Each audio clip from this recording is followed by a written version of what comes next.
on the one hand, like the history of how these things got created and what the original purpose of a PHP was and the different therapeutic modalities that are used. But I think Mhm. a lot of people hear these terms thrown around and see Yeah. different letters and, their themselves or their kid goes to the hospital for the first time. And then the social worker comes up and says, well, you're being discharged. We're thinking about PHP or an IOP and then possibly an Mhm. RTC. And you're thinking, what does all that mean? Why can't they just go Yeah. back to their own psychiatrist, right? So understanding what these mean and what these different levels of care entail and what the purpose is, I think is Mhm. the more useful Mhm. way to talk about it. Yeah, absolutely. Hello there. Welcome to the Good.Enough.Shrink podcast. We are your hosts. I am Jenna Chang, a child, adolescent, and adult psychiatrist practicing here in Los Angeles, California. And I'm Dr. Patrick Kelly. I am also a child, adolescent, and adult psychiatrist practicing in the Los Angeles area. We are on a mission to demystify child psychiatry and have conversations surrounding difficult topics on youth and adult mental health, but not without a little play along the way. Okay, so welcome back to the podcast. Today we're talking about the continuum of care, or what we used to call levels of care of mental health treatment. And so we're specifically talking about, you can start with outpatient therapy once a week and seeing a psychiatrist every now and then. And that's kind of like our lowest level of care. And then we work up to more intensive programs like intensive outpatient program, IOP, which is usually about 3 days a week, 3 hours a day. And then PHP, which is partial hospitalization program, which is much more intense. It's 6 to 8 hours a day, 5 days a week. It's called partial hospitalization because it's like a day treatment program. Instead of going to sleep in the hospital, you're going home to sleep, but you are dedicating most of your day to treatment.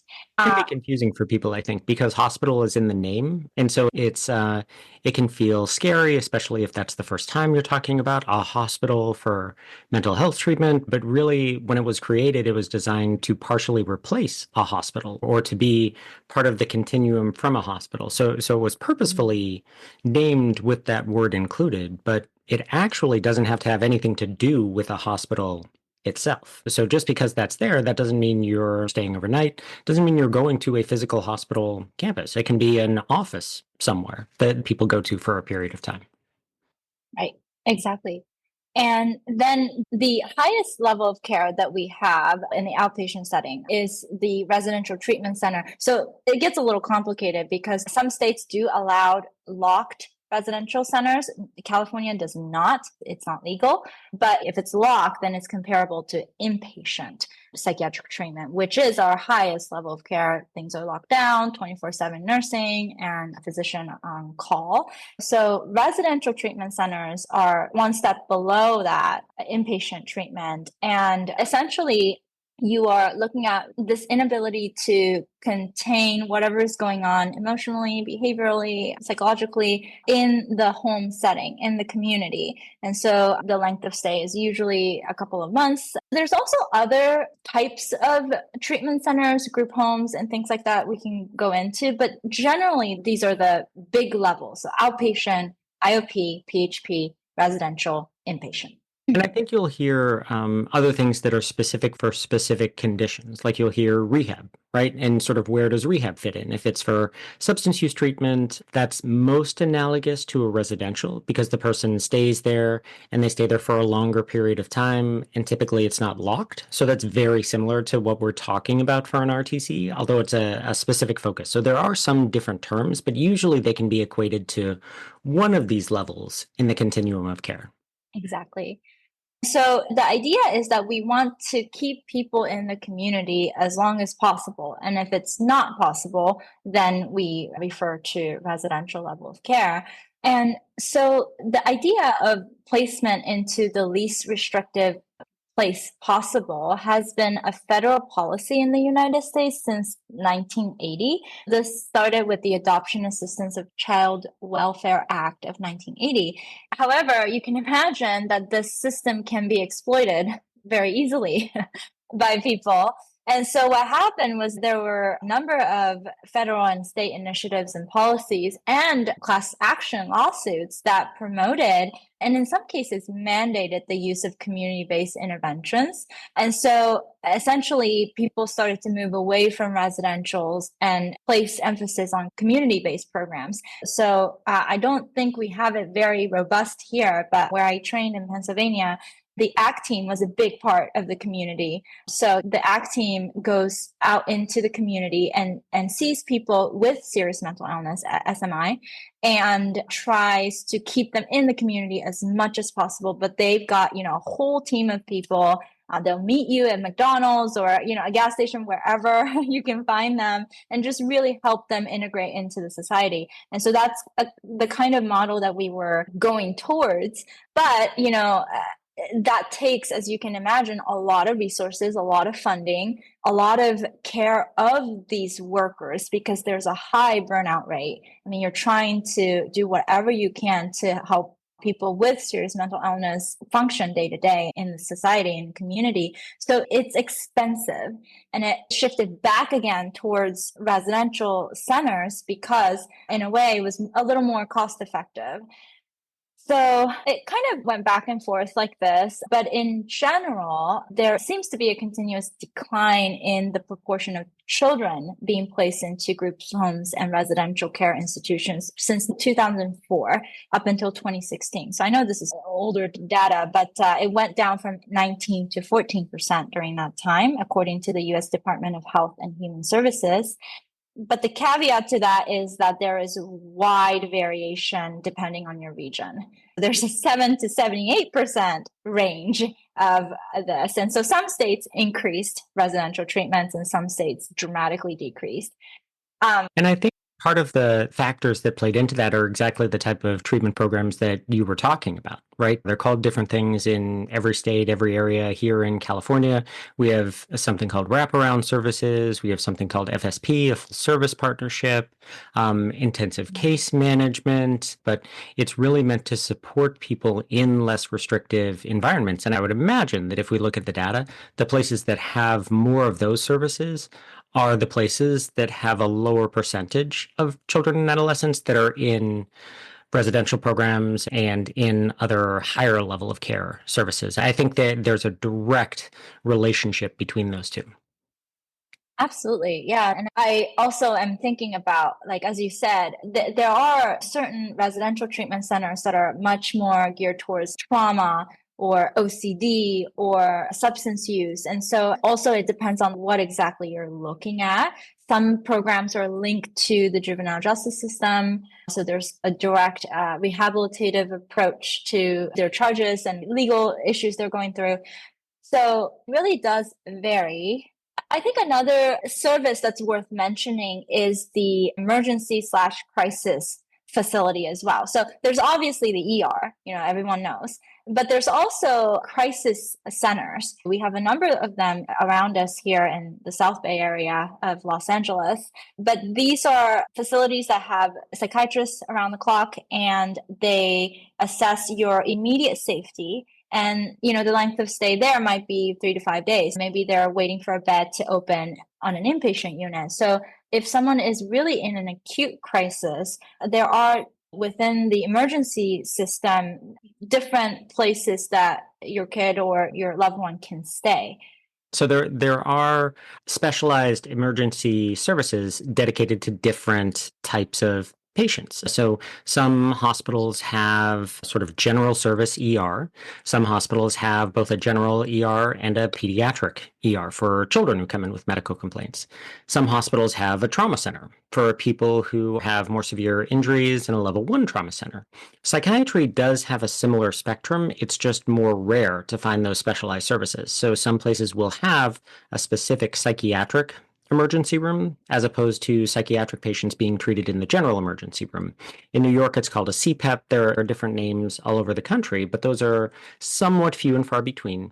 even more rare, there are a few places, I think 5 in the country as of right now, that have a child and adolescent psychiatric emergency room specifically dedicated to the treatment of children and adolescents. And in my former life, I used to run one of those, and they're so rare that people didn't know what it was when they would call. They would think it was an inpatient unit. They would think it was a partial program, that there wasn't a quick equivalency that they could make in their mind in the continuum of care. So that's something that's relatively new, but I would argue that if there is one in your area, that's equivalent to taking someone to a level 1 trauma center if they're in a car accident or an injury. That's the most specialized place to get emergency care for your loved one or for your child. Yeah. So maybe we can go into a little bit more details of the big categories of the levels.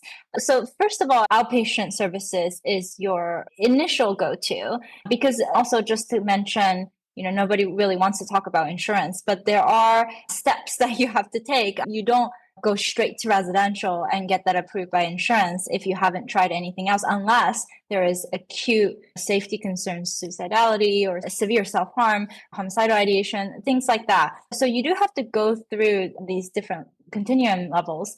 And so in the outpatient world, we do have psychiatry. Therapy can be once a week. It really depends on the therapist you find, but some therapists will see you 3, 4, 5 times a week, specifically in like psychoanalysis that happens. But most of the time it's about once a week.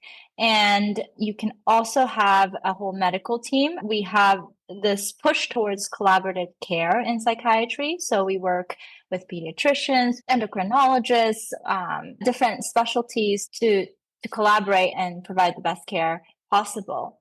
And then there's also, for people who might be struggling with housing or employment, we do have case management outpatient as well. This is also relevant with substance use, because you might need a lot of help getting back into the workforce and whatnot. So, and then stepping up from that, we usually recommend intensive outpatient programs. So this type of program is about 3 hours a day, maybe longer, depending on the program. You can do it after school. So the good thing is, if your kid is motivated to stay in school, you can add an intensive outpatient program after school. They involve group therapy, individual therapy, family therapy, and medication management oftentimes as well. So this serves as a transition from lower level of care of outpatient to higher level of care, or you can step down into an IOP from a higher level of care into an intensive outpatient program. There's a lot of moving around between the different levels sometimes. So even as we're talking about sort of outpatient and partial and all of that, one of the people who can help manage this and explain this is still the outpatient provider. It's sort of like a primary medical doctor, right? Like they can help coordinate the overall planning and the moving back and forth and making sure that records don't get lost. It's someone who can oversee the treatment in general. So going to a partial program doesn't mean that you're done with your outpatient and you'll never see them again. It's usually that person serves as a connector between all of these different levels. Absolutely. Yeah. Actually, that brings me to a question, Dr. Kelly. I wonder how you think about this. If you refer a patient to an IOP or PHP and they have a psychiatrist there, do you usually defer to them or do you work with them? How do you manage that? Most of the time, if someone goes into a PHP or an IOP and they have a provider, someone who can prescribe medications, they take over for the period of time that the person's in that treatment facility, in that care.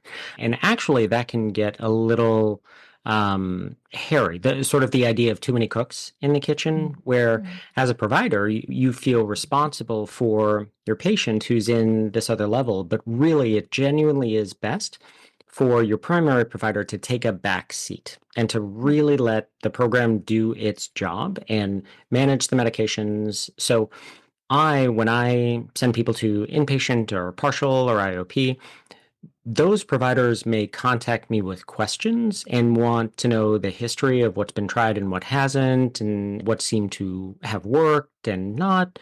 But really, the day-to-day care decisions, the people who are making decisions about medications are those other providers. And I'm very careful to stay out of that. And if the family contacts me with questions about, well, the inpatient hospital wants to do this, what are your thoughts about that? I always defer to the hospital itself because I don't want to create a dynamic where the patient is sort of stuck in two care systems at the same time. And then I'll pick back up when the person's discharged. And generally, there will be contact with the provider there, sort of here are the changes that we made, here's why we made those changes, and what's called a handoff or a warm handoff. And then you pick back up. But yeah, the golden rule is one person should be managing your medications. 100%. I agree completely. Yeah, there's information that the provider at that program or hospital has that we may not have because Mhm. we don't see the patient as much. We're outpatient providers. We might talk to them frequently, but it's not that we're observing their behavior around the clock or for hours at a time. We may know the patient really well over the years, but it's different if you're observing them more around the clock. So then we have our highest continuum of care before inpatient hospitalization, which is the residential treatment facility. This is for people who are really, really struggling in their day-to-day function. They can't hold a job. They're failing out of school. They cannot maintain relationships and they're totally isolated. This is when we consider residential treatment. So I also want to say that we as psychiatrists do not think about residential right away. It really is something that's further back in our mind, and we are looking for severe symptoms, more about safety. Residential treatment facilities usually have an admissions team that will screen out, is this patient appropriate or not appropriate. Some residential programs have exclusionary criteria, like if there's benzodiazepine use or if there are certain histories like severe aggression or something like that, they might refer you to another program that's better equipped to handle those. And so you do have to really talk to the admissions team and ask what kinds of people join this program.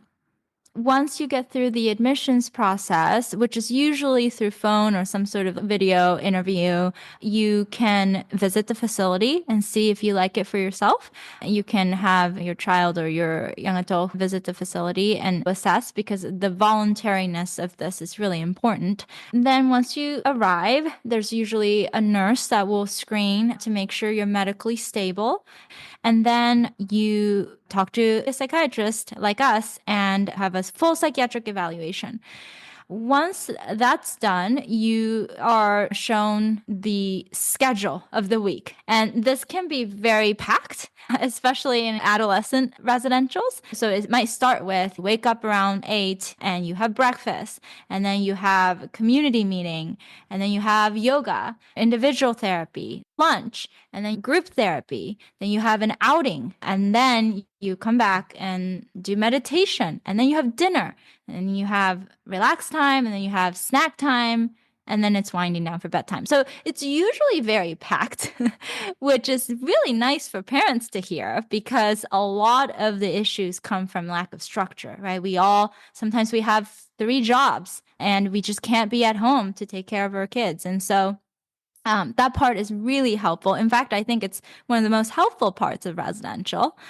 At residential programs, you're really looking at bigger patterns. So we're not kind of thinking day to day acutely, like in a crisis setting, an emergency or crisis setting. You're looking at every week, are we making progress? There's also medication management that's available at residential facilities, because residential treatment facilities are under the care of a psychiatrist. The MD, the physician, has to be managing those facilities. So there's medication management and oftentimes family involvement, very heavy family involvement, because you can imagine that a lot of reasons for people to seek residential treatment is because there is some gaps in their support system, and there's no other place that they can go to. So yeah, that's kind of how residential treatment centers go. And in fact, I work at one of those places. So So we're fortunate to hear from the expert. Yeah. And learning every day, actually. Lots of things come up in residential that it's hard to imagine unless you're there. I think that's one of the things I love about it, is that you can't make these stories up. You just can't. And so it's been really a fascinating learning opportunity. So I do want to bring us back to looking at the evidence base for these treatments, because I think as families and parents, you're thinking, well, my kid is in a tough place. What can we do? Are these really going to be helpful? Especially because they're very costly. These programs can be thousands of dollars. Sometimes insurance will cover that. Sometimes they don't. Sometimes you have to argue with them for hours. So it's a really, really tough position to be in. Actually, what's really interesting about the research behind continuum of care is that it's not fully supportive of high evidence. There's a lot of data about how people find it helpful, but the ultimate evidence is inconclusive. Some people find it helpful, some people don't. And as Dr. Kelly knows, even an inpatient program, which is the highest level of care we have, it's not necessarily a cure for anything. It's a stabilization unit to make sure that the person is safe, but it doesn't necessarily lead to long-term positive outcomes. So it's complicated. But I think it's worth mentioning that there are things that can help make it more successful. And one of those things is really to have it be voluntary. This is more of a personal view, but I think when residential programs are involuntary, you're implying a lot of things, especially for young adults. For adolescents, sometimes it's the only option we have to have an involuntary residential program. But I think as you get older, it's really important to prioritize that sense of autonomy and independence, because that was the whole issue to begin with, is that you're losing control of your life. And then you're going to a facility where you also don't have control. And so that's really an important point, to prioritize that voluntary commitment. I think that's true. I think there are some programs where the voluntary status is more important and less important. Sometimes for inpatient, which really is for safety and to keep people alive and to figure out how to move on to the next step. Sometimes somebody's not in the right state of mind to make the best decisions for themselves. And so sometimes that decision-making capacity is protected, and the whole argument against voluntary versus involuntary is a long one. And we could designate a lot of time to that. So instead, I'm going to defer that whole discussion until a little bit later. But Yeah. I think for the other treatments where the point of the treatment is really about change and diagnosis and sort of longer term, deeper improvement, as opposed to more of a focus on safety.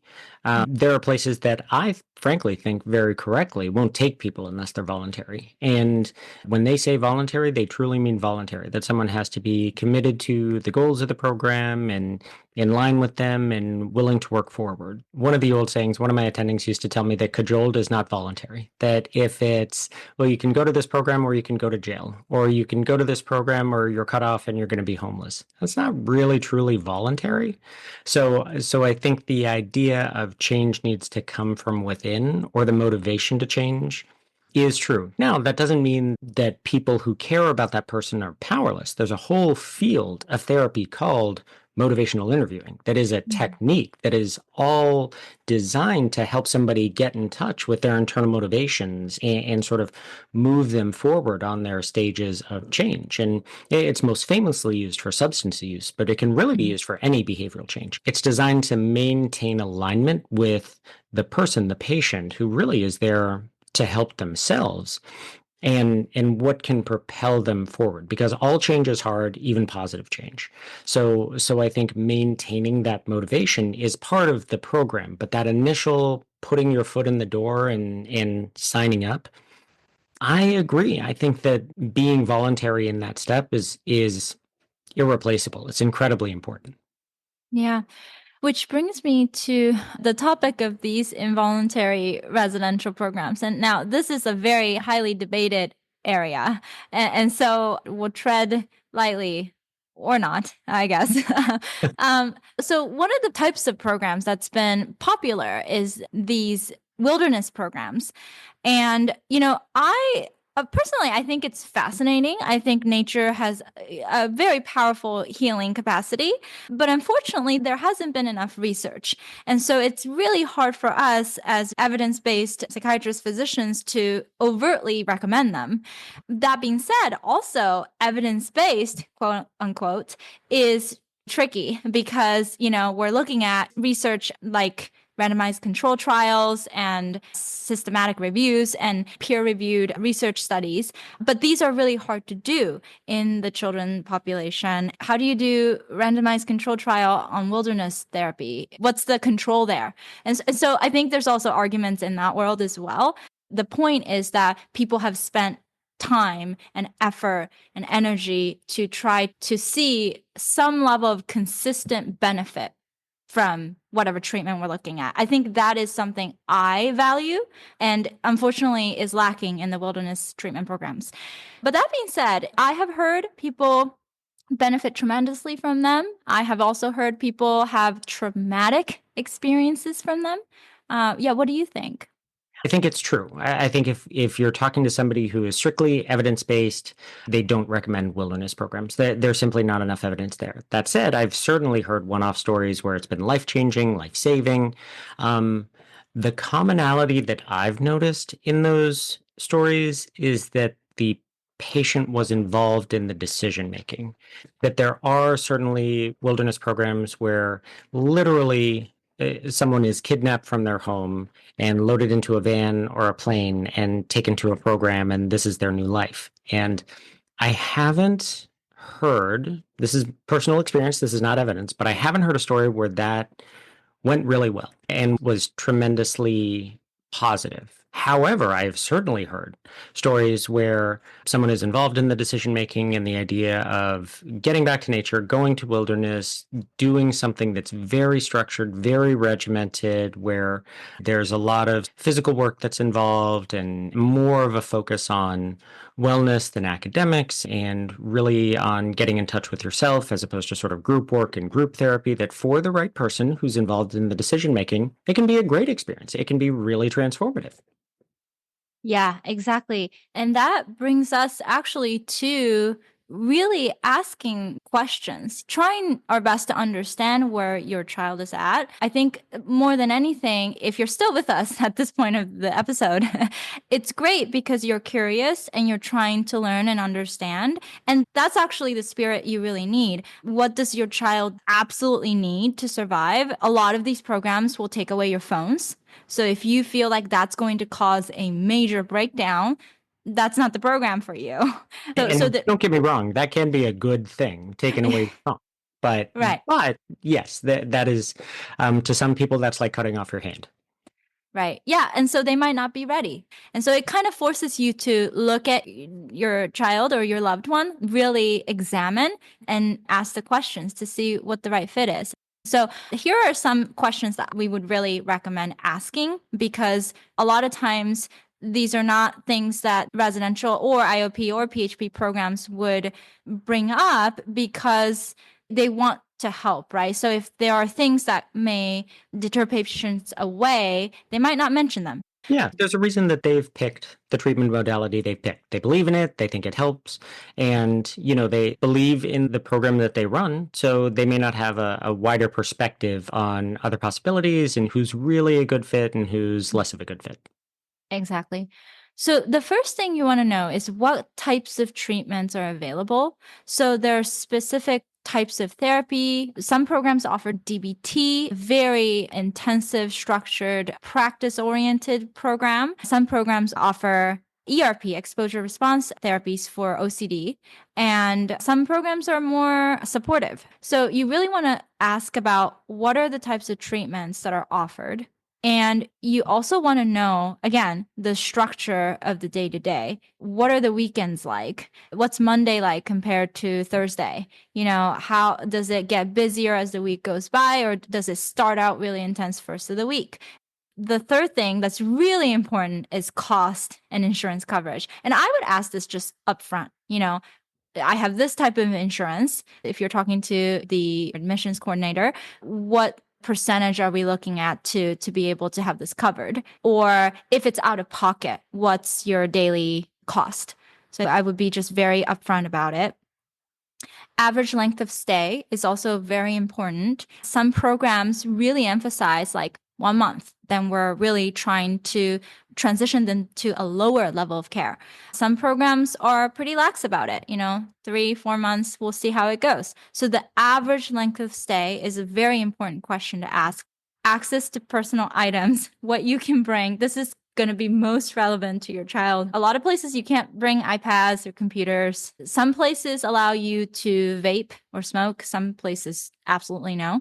So what personal items are really important? A lot of places are really good about personal clothing and blankets and pictures and things like that. But some places are more acute. And so you may not be able to wear shoes with shoestrings because you can use that to really hurt yourself. And lastly, I think the types of medications. So this is oftentimes the biggest thing that these treatment programs look for is what kind of medications you're on, because that tells them the severity and also what kinds of diagnosis they're dealing with. Many PhD programs will refuse to accept people on benzodiazepines. Some PhD or residential programs will refuse stimulants, although that's less common. I think benzodiazepines are more considered to be short-term treatments. And so if you've had someone on it for years, they would likely recommend you to a substance use program, rehabilitation program. So these are important questions to ask.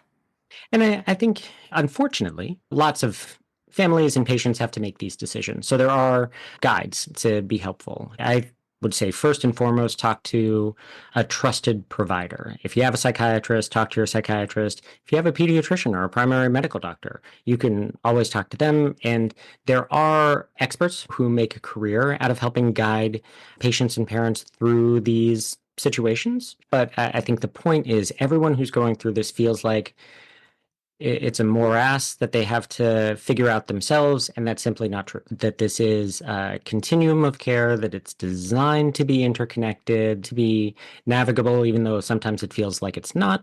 Our organization, the American Academy of Child and Adolescent Psychiatry, has 2 guides, one specifically titled Questions to Ask When Hospitalizing Your Child, but it's really a good list of questions to ask whenever you're going into a novel care treatment environment. And it says for children, it's for adults as well.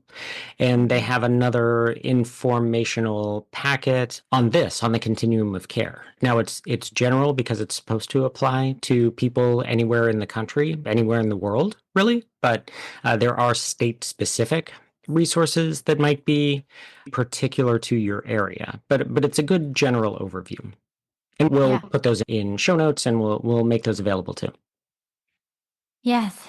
All right. So I hope that was helpful. This is quite a niche topic and, we don't really talk about it that much, but I do know that when we are at our last resort, it's helpful to have this information. Sometimes we take these things for granted just because it's the ocean we swim in every day, especially for someone like me who was working in the ER when really connecting to the next step in care was part and parcel of what you do. And it's easy to forget that not everybody gets sort of an instructional manual when they are diagnosed with a psychiatric illness. Here are all your options, and here's what you can look at. So sometimes I think we forget that the information is not out there, and sometimes the information can be contradicting. So yes, this is definitely more of a facts and figures or a to the point podcast and topic than we typically do. So if you like this, if you want to hear more about this sort of to the point, what are the options? Please let us know. If this is something that maybe you chose to skip over because you're more into the abstract discussions, let us know that too. We want to make sure that the information that we're putting out there is useful and interesting. Yes. Actually, as you're talking, Dr. Kelly, I was thinking, you know what? I wonder why this information is not so easily accessible or it's not really known. And I was thinking it's because social workers are way too busy doing their job. Like, you can't sit down and lay this out and put it on a sheet of paper because, first of all, it changes all the time. And second of all, the people in it are just working too hard.